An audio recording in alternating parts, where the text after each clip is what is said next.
It's a Sunday fun day for the Carolina Hurricanes as they're back in the win column, beating the Calgary Flames 2-1 in overtime, in thanks to Sebastian Aho as he brought the Extinguisher to douse the Flames in overtime.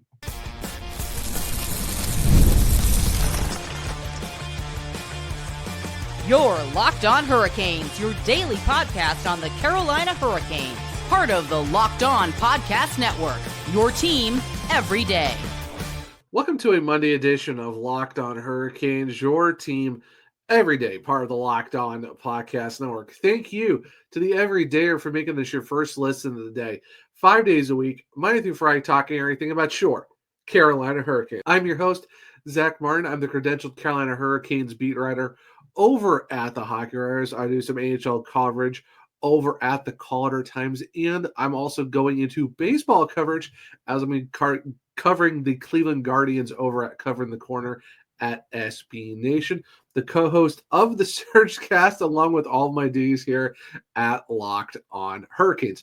Got a fantastic Monday episode as we get to go over the Carolina Hurricanes 2-1 win on Sunday, like I said, against the Calgary Flames. Sebastian Aho with his fifth overtime game-winning goal of the season.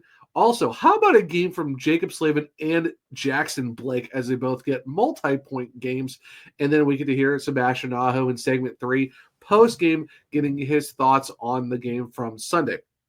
So, overall, it was a very grinding win for the Carolina Hurricanes. I mean, you look at a team who outshot the Calgary Flames 33-16 over the course of the entire time, and the fact that Carolina outshot Calgary 12-1 and somehow came out of that period scoreless, which is just absolutely bonkers to think about, for the fact they held Calgary to one shot and they had 12 on Dustin Wolf. But hey, you know what? That's why Dustin Wolf had a 9-12 save percentage going into this game. It's the fact that Calgary is doing okay, but you know, if they didn't have Dustin Wolf, who knows where they'd really be.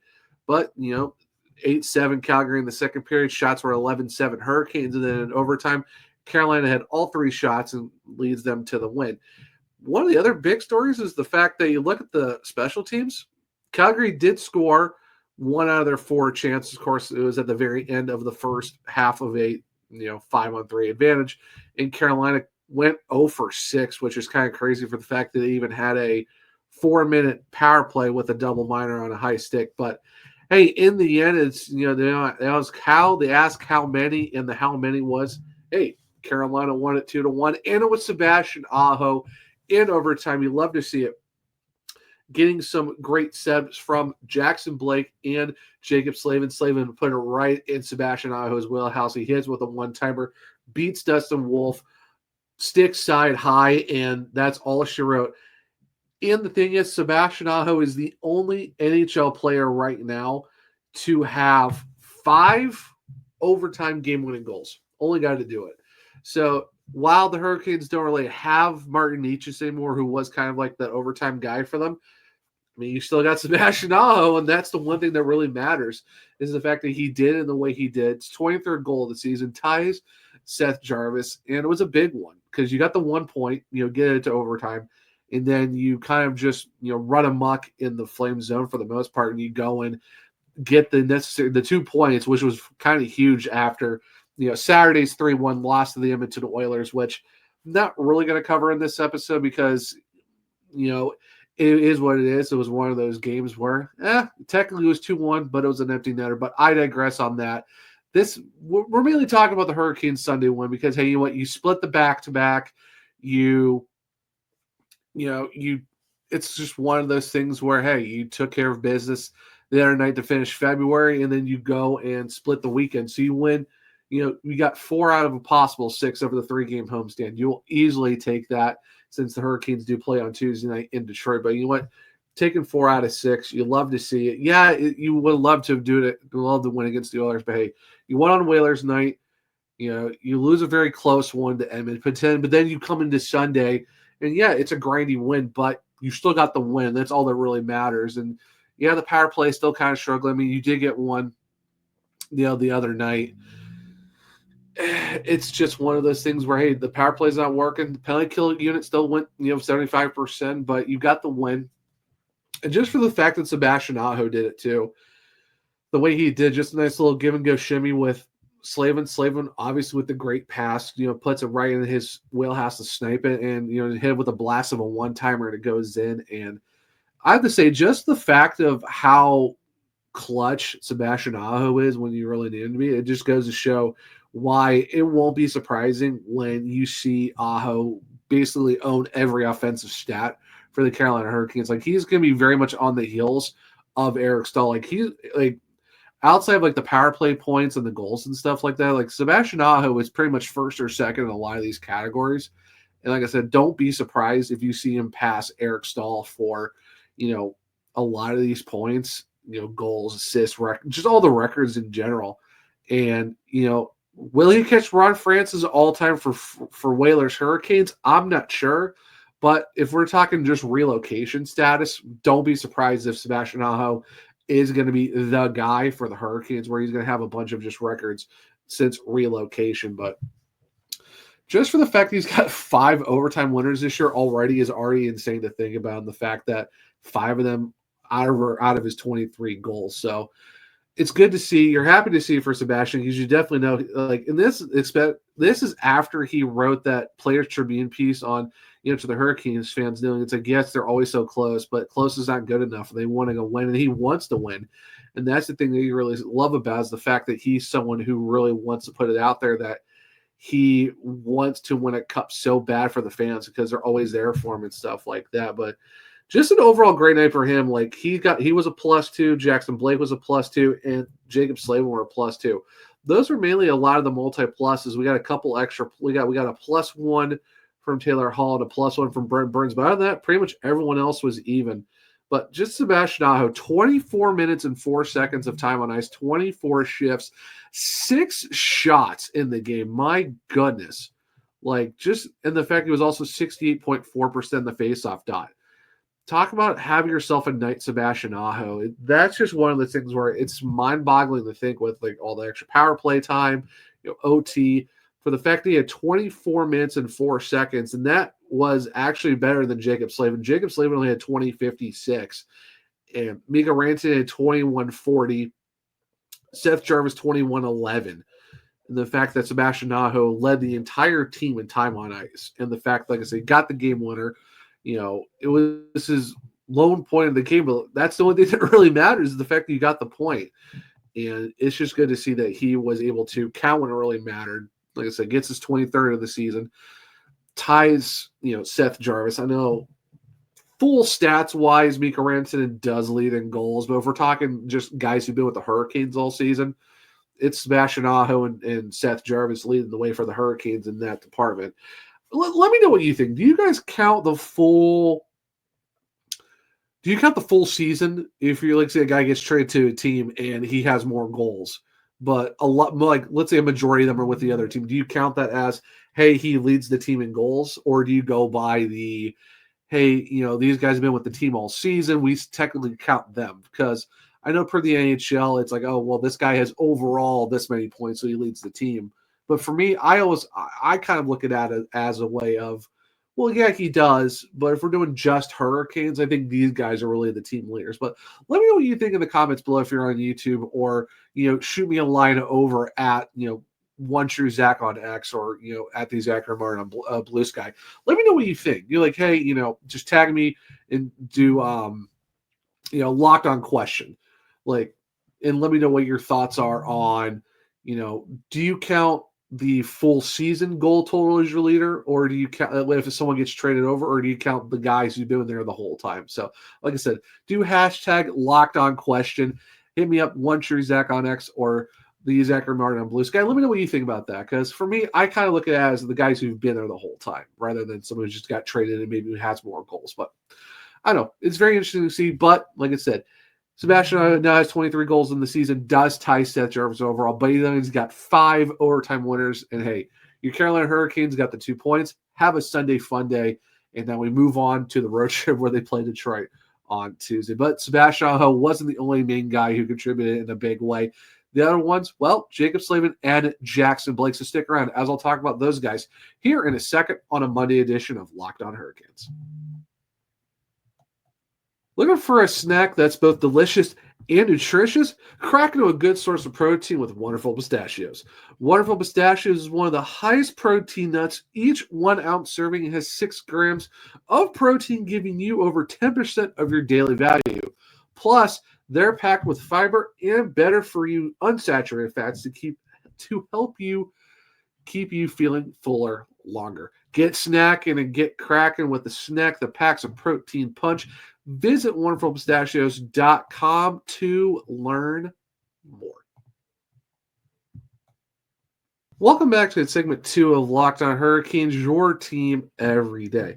So like I said in segment 1, the other guys who contributed outside of Sebastian Aho is Jaccob, Slavin, and Jackson Blake. And what a absolute game from these two guys, both getting multi-point nights. Jaccob Slavin with a goal and assist, and Jackson Blake getting both assists in the game. And you just love to see that from those guys. Like I said, Jackson Blake, 2 points, was a +2, 17 minutes and 42 seconds. 22 shifts, had a shot and also had a block. And, of course, Jaccob Slavin, goal and assist. 20 minutes and 56 seconds of ice time, 27 shifts. This is insane. 3 shots and 3 blocks. I mean, goes to show that Jaccob Slavin's doing Jaccob Slavin things. And what a great game for Jackson Blake's to be able to do this in front of your dad, because it's the dad's trip. So all the dads, and it's Mentors Week, so all the dads are there. They were there for the Edmonton game, also there for the game on Sunday against Calgary, and then they're going to go with the team to Detroit for the Tuesday game. So yeah, so it's a mixed dad's trip of you're going to see 2 games at home, and then you're going to go out on the road. But for the fact that you even saw Hanny Yates talk to Jason Blake before the start of the third period, and just the fact that Jason was like, oh, I'll have to yell him after the game like we did against Edmonton. It was just fun to see him all smiles after seeing Jackson get that assist for the Slavin goal. But the goal by Jaccob Slavin was absolutely fantastic. Obviously, the whole thing that started with Taylor Hall, great play to stop Nazem Kadri, barely inside the Carolina zone. Puck goes free. Slavin gets it, moves it up to Blake, and then Blake just reading Slavin the whole way, keeping an eye on him, and didn't really force a pass, or didn't really make it seem like, oh, he was going for the pass the whole time. You could kind of tell he was trying to fake out the goalie and fake out the defenseman. And it's funny too, because Hanny Yates even said that Slavin thought that Jackson was going to take the shot, and Blaker's like, nope, here you go, and passes it right back. And it was basically a tap-in goal for Slavin. He just had to put his stick down and just get it past Dustin Wolf. And of course, it kind of falls down in the process because his skate kind of got clipped by the stick, but crashes into the net, but he's totally fine. Hurricane score. And it's just a great give and go play. Like I said, all of it doesn't start without Taylor Hall. So kind of give him like a secondary phantom assist, just for the fact that he was able to, get that whole play going, and then just Slavin and Blake finding a way to get a nice 2-on-1, nice little give and go in the pass, and then Slavin scores with under a minute left in the second period. And now you go into the intermission with the lead, which you'd love to see, going into the last frame. Obviously, Calgary does score, but it's a good way. At least you get yourself off you break the ice, you get the lead. Like I said, just great overall play from both those guys. And Jackson Blake has really come into his own as the season's gone on. For him being a rookie, he's really found a way to step his game up and give him a couple more years to mature and learn the system a little more. He's definitely going to be someone who's going to be a great two-way 200-foot player, and he is by far the most prototypical prototype of a Rod Brind'Amour player you can ever think of. Of all the prospects that were coming into the season, I thought if there was one guy, if it's not Nadeau or if it's not Scott Morrow, maybe you can see Felix Aguirre-Storm. If there's one guy who's like, no, this is a Rod Brind'Amour type dude for all of our prospects, Jackson Blake is that guy. He has definitely shown that he is what it takes to make it in the NHL. And I think for the fact that he's, just doing this as a rookie is phenomenal. I can't wait to see what this guy does in another 4 or 5 years under the system and just be able to grow as his game does. So you love to see that for Jackson Blake. He's just playing phenomenal hockey. It was just great job of reading that pass perfectly to get it over to Slavin and score a goal. And then even you fast forward to overtime too. Just great overall offensive zone, puck possession by Blake, Slavin, and Aho, moving the puck around. Guys were constantly moving, constantly doing switch-offs, and just being able to, keep the Flames at bay and just be able to do what you want with the puck. And just Blake getting to Aho to Slavin, and then Slavin back to Aho, and then it's just they found a good chemistry for it, and that's you get, like I said, Blake gets the 2 assists, Jaccob Slavin doing what Jaccob Slavin does, getting a goal earlier, right at the end of the second period, and then puts a perfect pass on Aho's stick, and he blasts it home, and there you go, there's his 2 points, and you just feel good knowing the fact that, yeah, maybe it's not like the top dogs, when your usual points producers kind of leading the way, but you got Slavin who's, doing Slavin things as always, still carrying the momentum from 4 nations where, yeah, maybe he didn't really score any points, but still +3, still shut down a lot of the best guys in the league, and then comes in, does a pretty decent job against does a pretty good job against the Oilers, and then comes into plays Calgary and basically, shuts them down, then imposes as well on the offensive side, getting 2 points. You love to see it. So just an overall great guy by those 2 guys. And it kind of just gives you a hope of like, yeah, even if maybe Jarvis isn't really scoring, or a Svechnikov or a Rantanen or whoever, at least you got that depth scoring. Like, even you got the best defensive defenseman in the NHL putting up multi-point nights. You got a 21-year-old rookie who was a Hobie Baker finalist last year, contributing a couple more points as well, and doing it in a way where it's his offensive game is growing every single game. So you see where it's like, okay, that's why Rod Brind'Amour wants to give Jackson Blake more time. That's why he's always in the top 6. That's why he's always on power plays. Like, he puts him out there in overtime for clutch situations. So Blake is slowly building his confidence up, and Rod is looking to give him more ice time, and that's why you see him getting all into these situations. And it's awesome to see just the overall growth of Blake's game as the season progresses. So I know it's going to be hard for him to be in the Calder conversation, but I would say if he's in the top 5, I would say at least give him a top 5, or even put him as a finalist. If it's, Michkov and Celebrini, if there's a third guy you have to add in there, do not overlook Jackson Blake. Jackson Blake should definitely be a finalist. If he doesn't win it against Celebrini and Michkov, at least have Blake be a finalist and be like, hey, we see what you're doing in Carolina. We see that, in a system that's very hard for a lot of guys to come in first year to do it, or even guys who got traded mid-season, but you're a rookie who's come in since camp and has shown out. It goes to show that, yeah, it's somehow, put the right guys in the right spot. And with, just Jeff Daniels being a great coach to sit down with all these guys individually. And of course you got Rod Brind'Amour, and then you got the video coaches and all that stuff too. And just, the culture of this team. Even Trip Tracy said on the broadcast that Jaccob Slavin has, put Jackson Blake under his wing and kind of guided him. And they've even spent whole days together on their road trips. It goes to show that chemistry between Slavin and Blake works so well together. And that's why you see Blake's game progressing as it is. And of course, how can you not, just appreciate a guy like Jaccob Slavin of who he is, where he's the best defensive defenseman in the game, one of the best leaders in the locker room. Whenever Jordan Staal does decide to retire, I know a lot of people want Aho as the captain, but I would say don't overlook Jaccob Slavin as a possible captain. He would be a phenomenal one to have. So either way, just seeing who Jaccob Slavin is as a person, just how amazing he is on the ice, the fact that his skating, stick skills are so great. Just the way he sees the game in such a certain way, and the loyalty that he has to the team. And we're not even counting the fact that his contract kicks in next year, where he's only making a tad under $6.5 million for the next 8 years. It's mind blowing that the Hurricanes have the best defensive defenseman locked up for another 8 seasons, making less than $6.5 million. It's absolutely bonkers, and that's with the cap going up. So, what more can you really say about Jaccob Slavin? Just how much of an amazing person he is. And he's just an absolute beauty when it comes to just on and off the ice stuff. And big congrats to Blaker for just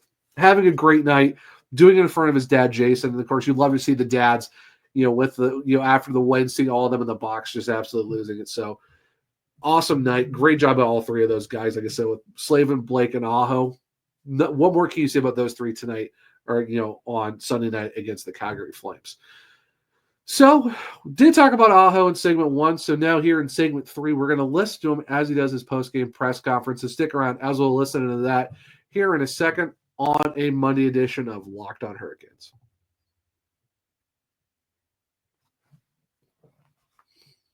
Welcome back to segment 3 of Locked On Hurricanes, your team every day.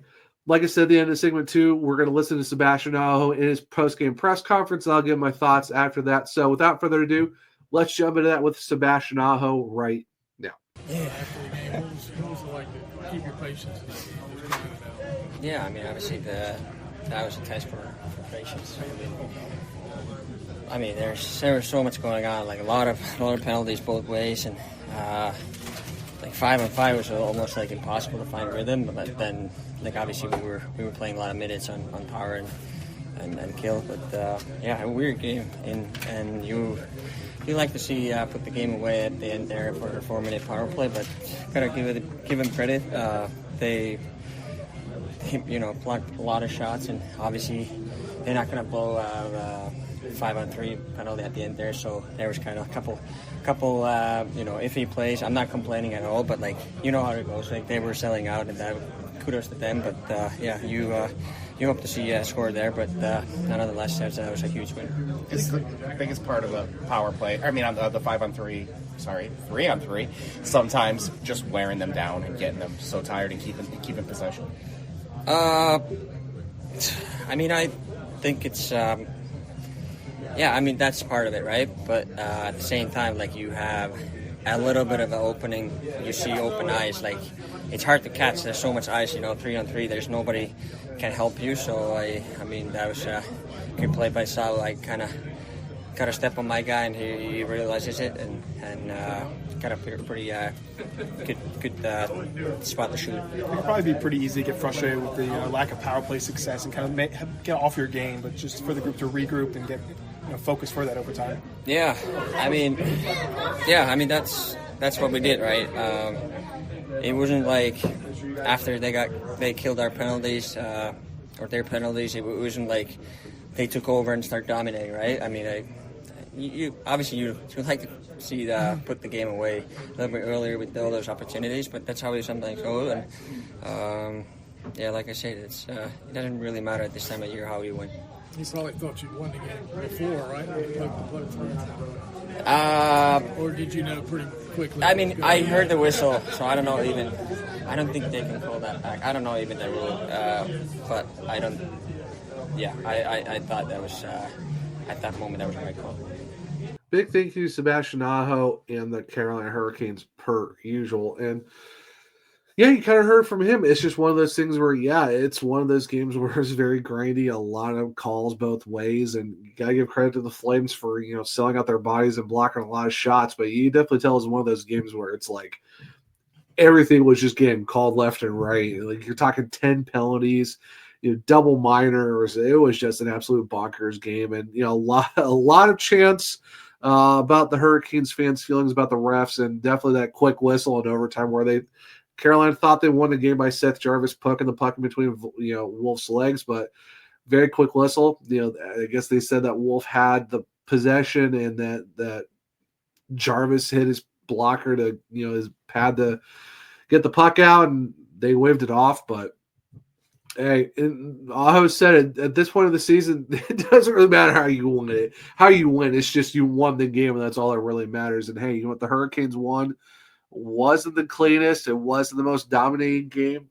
It's a very grindy, greasy, all type of game you can think of where, yeah, you win 2-1. You out doubled the team in other shots. Still win 2-1. But hey, you know what? It doesn't matter how, it's how many, and that's all that really matters. They got the 2 goals. That's what they really needed.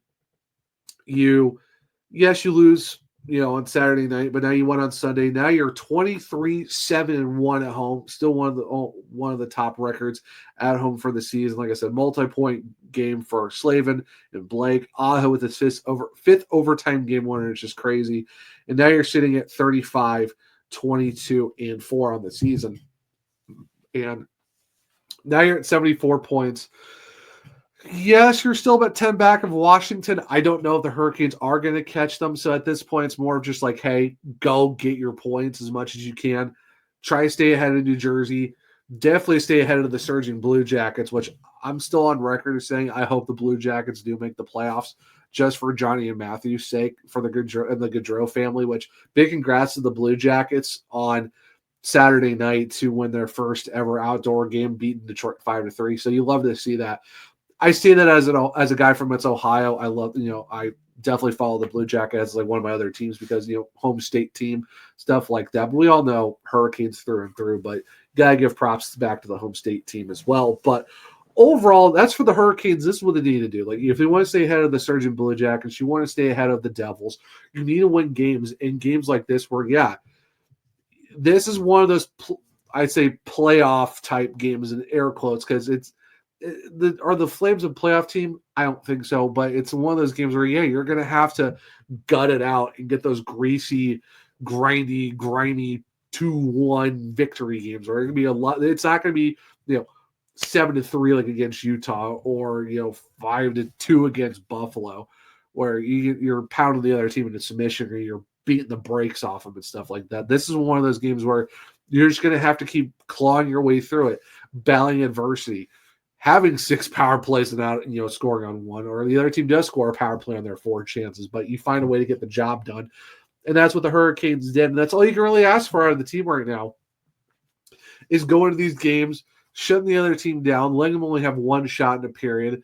Yeah, they do eventually score on a 5-on-3 power play, but you still found a way to limit them on the 5-on-5, which is basically the Canes' bread and butter. Because we all know the power play right now, it hasn't been the strongest for the Canes since December. It's really fallen off since January. But we all know what makes the grease turn, what grease the cogs, or, what butters the bread for the Canes. It's the PK unit. They went 75%, still fantastic. And it's their 5-on-5 play. And, while, yes, the second goal was an overtime on a 3-on-3, regardless, it's still that even strength. It's the even strength for the Canes that's kind of what matters. And that's all that really, that's what you need for the Hurricanes. Yeah, if they can, not have, 10 penalties a game where the refs are calling everything. And you can tell Rado was kind of getting over it at this point. It's like, all right, can we just stop with the constant whistles? Can we stop with these all? It's just, he knows that the Hurricanes' best advantage is 5-on-5. Like, that's their main advantage, is just being on even strength, and that's where they play the best. So, like I said, you're getting those points. It doesn't matter how you're getting them. You're just getting them. You're staying ahead of the Devils. You're staying ahead of the Jackets. At this point, you're just trying to play for the second seed in the Metro, so you can have home ice advantage in the first round, and you go from there depending on if the Capitals win their first round matchup. But at this point, it's just trying to get that home ice advantage for the first round, no matter who your third seed is. If it's the Devils or if it's the Blue Jackets. I mean, if it's the Blue Jackets, that's going to be an insane opening round between those two teams. Or if it's Carolina and New Jersey, still going to be insane as well, because you got a lot of former Canes on that. So we got a lot of storylines. But either way, it's a great win. Makes up for the Saturday loss to Edmonton. Yes, it said 3-1, technically 2-1 with the empty net goal, but I digress. The Hurricanes won on Sunday. Sunday fun day. You go into the new week happy, ready to go. You got Detroit on Tuesday for the Dutch trip, and you just keep this train rolling. Hopefully you get another win. But, guys, that will be a Monday edition of Locked On. Thank you for making it your first listen of the day. We're going to check out Locked On NHL Podcast, bringing you the daily league-wide stories that matter with the local coverage you love from Locked On. Find Locked On NHL on YouTube or wherever you listen to podcasts. If you want to keep up with me, I'm at OneTrueZach on X. The podcast is LO_Hurricanes. I'm also on Blue Sky at the Zachary Martin. We have link trees in both of my bars. You can find all of my articles at the Hockey Writers covering your Carolina Hurricanes. Also, all my AHL coverage at the Calder Times. Be on the lookout as well for all my baseball coverage at Cover the Corner. If you want to check out my other podcasts, well, it's the Surge Cast on all podcast platforms and on YouTube. For this show, well, Locked On Hurricanes on Spotify, Google, Apple, iHeartRadio. Follow, subscribe, leave a 5-star rating and review, because I might just read it on the show. For YouTube, Locked On Hurricanes. Subscribe, hit the bell notification so you don't miss the show.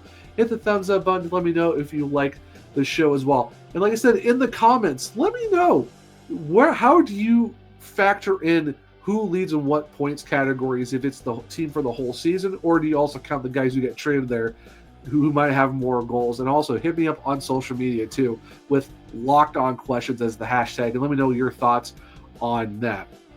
But make sure to share the podcast with all other Caniacs so they become everydayers just like you.